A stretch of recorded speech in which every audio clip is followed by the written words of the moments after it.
Hello everyone, I'm Magella. I'm the Registration Officer at Maitland City Council. Firstly, before I begin my presentation, I'd just like to acknowledge the traditional owners and custodians of the various lands from which we all join the VUG today. I'd like to pay my respects to the elders past and present. So this morning, I'm going to be focusing on the theme of digital accessibility and sharing with you the digitisation project that I have been a part of, along with my approaches as registration officer in the cataloguing, researching and publishing of the diverse collections here in Maitland. So for those of you not in Australia or perhaps not familiar with Maitland LGA is situated along the Hunter River in the Lower Hunter region of New South Wales, which is about 2 hours north of Sydney. The history and heritage of Maitland, from pre-European settlement to a trading and agricultural hub through to the present day thriving regional centre, has been reflected through the community's diverse and overflowing cultural collections. These significant and often quirky collections have been stored, preserved and cherished for generations by community organisations, historic societies and passionate local residents, along with Maitland City Council's collecting institutions. In my role as registrar, I am part of a small but very mighty digitisation team working on the Digital Collections Open Minds project. So at its core, this project is about documenting, digitally preserving and sharing the cultural assets of the city with the community. Key milestones of our project has seen the team work towards establishing a centralised digital platform to showcase MCC's cultural collections. We've utilised Vernon CMS systems in our cataloguing process and the browser extension to further unify multiple collections and to share hundreds of records with the public. The 5 collections identified for digitisation as part of the Open Minds project are Maitland Regional Art Gallery, Morpeth Museum, Maitland Jail, Maitland Libraries and Maitland Hospital. A secondary achievement for the Open Minds project has been the collaborative partnership formed with Museums and Galleries, New South Wales, in supplying digitised content to Storyplace. Storyplace, funded by New South Wales State Government, is a website that produces curated narratives about significant objects found within collections from across regional New South Wales. So the team, which includes Karina, our team leader, Bryce, our digitisation officer, and Anna, a fellow registration officer, have been working over the past 12 months and will continue to work with collection managers and key stakeholders to strategically select artefacts for digitisation, cataloguing, research, and further significance assessments.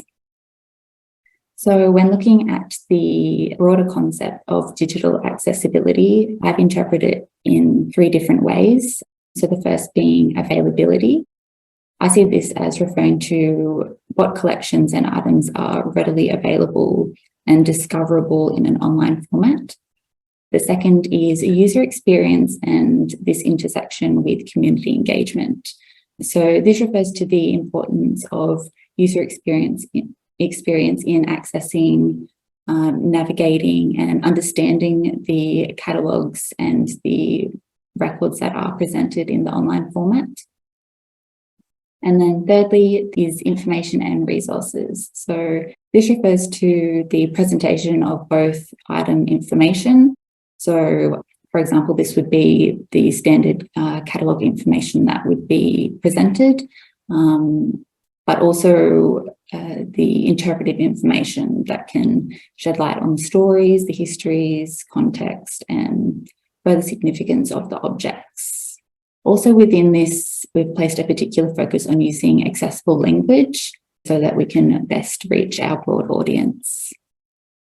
In using Vernon browser for the publication of our catalogue records and images online, the team and I have considered these concepts throughout our work, with the fundamental goal of community access and positive engagement with the city's collections. A huge achievement of the Open Minds project so far has been digitising 682 items in the past year and a bit. And currently on the collections.maitland website, we have 6,906 records available for the public to search.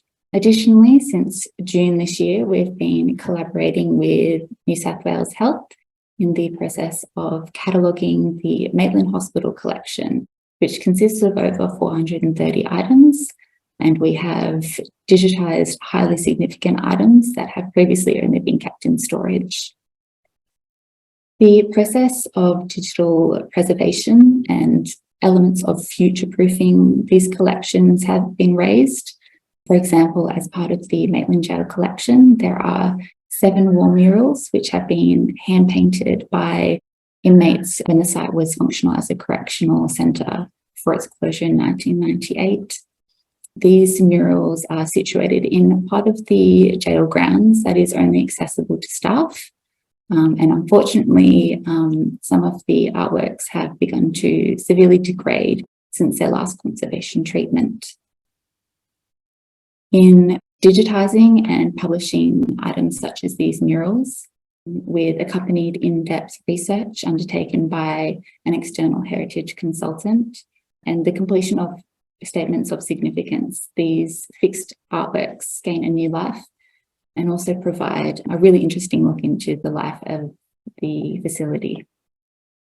An example of an approach that I've taken in considering the user experience and how to create opportunities for discovery in our published content has been to use the group member and related objects window, and using this to create links between individual objects and also across collections.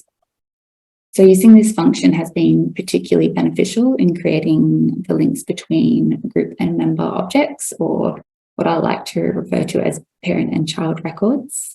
This has been a great success for items that we've come across series and albums, and has really assisted in the navigation of the records across the browser site. Looking forward to the next phases of the project, myself and Anna will be beginning to use this function a bit further to link records across our 5 collections. So, for example, Maitland has numerous significant items and documents that relate to Edward Denny Day, who was a prominent public figure in colonial Maitland. The array of related objects includes handwritten correspondence from Day to the Colonial Secretary's office in the 1840s, which is currently held in the local heritage collection in Maitland Libraries, to an ornate silver entree dish, which was previously owned by Day and his family, which is held in the Maitland Jail's collection, to ceremonial plaques and portrait of Day, which is actually currently held in the Maitland Hospital collection. So it'd be really nice to use that related objects function to link up these items that are spread out across our collections. Another consideration for our project has been the aim of providing high quality images of the digitised items to the collections.maitland browser. So in digitising each collection, we've maintained a high standard for the quality of photography produced and aim to be able to share these high resolution images and scans through the online browser. Additionally, we've also worked very closely with Paul and the Vernon team to increase our image size allowance for selected items across our collections. In particular, the item that you can see on your screen now is the Plan of West Maitland from 1858. So by increasing the image size from the standard medium JPEG, which is 2,500 up to 4,000, it has allowed users of the browser to zoom in on important details and also gain insight into the materiality and condition of specific items. To further achieve high quality imagery, our digitisation officer has worked to create PDFs of items such as booklets and books that may have handwritten text or inscriptions that were otherwise difficult to read in the standard browser image size. These PDFs have been linked through the related informations field and are then published with their respective records on the browser. In my role as registrar of the project, I was highly aware of the amount, the tone, and the type of information that was appropriate for online publication. This awareness was also extended to what items from across our 5 collections were to be published and which records were to be withheld from publishing. So within this process, many challenges and questions were presented in the forms of copyright and legal title issues to physical and psychologically hazardous materials and content. So to address these challenges, risk assessments were undertaken to determine the necessity of publishing these records that had content that was under question. In addition to these challenges, another task that I was focusing on was to create a standard or a rationale behind the fields that we selected for publishing. So this process refers to the consideration of the type and the tone of information, and that how it would be accessible and interesting to users, and how this information would visually present on the browser site. The collections belong to the local Maitland community and represent significant events, places, and people of Maitland's heritage. With such diverse collections containing items that range from paintings to ceramics, textile garments to newspaper clippings, surgical equipment to dining suites, each of these individual collections needed to have a tailored approach, but as a collective, still function and present cohesively. So, for example, the fields that would be required for Maitland Regional Art Gallery records would vary greatly from those needed for Maitland libraries or Morford Museum items. Accessibility and approachability was also of high importance to the team, and I often referred back to this concept in planning and thinking about the browser and our goals for Collections.Maitland online presentation. So in summary, these items, the institutions themselves and the people connected with them have valuable stories and a wealth of knowledge that deserves to be celebrated and shared. For our team, understanding these connections between community, history, and place was fundamental in capturing the items and their quirks, along with forming lines of research to draw out the stories that could be shared online. Through our work in the project, we've been able to establish this centralised and unified presentation of Maitland's diverse community collections. Thank you. One question I had, Magella, was what challenges were there for photographing the objects? So you've got a number of 3D objects there. What were some of the challenges that came up and how did you solve those? Yeah, so as you can imagine, across 5 collections, there is such a variety of objects. So our approach was to, I suppose, assess each collection individually and kind of working out a bit of a process plan of how to approach each object. So grouping those objects that were particularly shiny or reflective, so like silver serving dishes. We've photographed a stained glass window, kind of grouping those together and having a set process to approach those.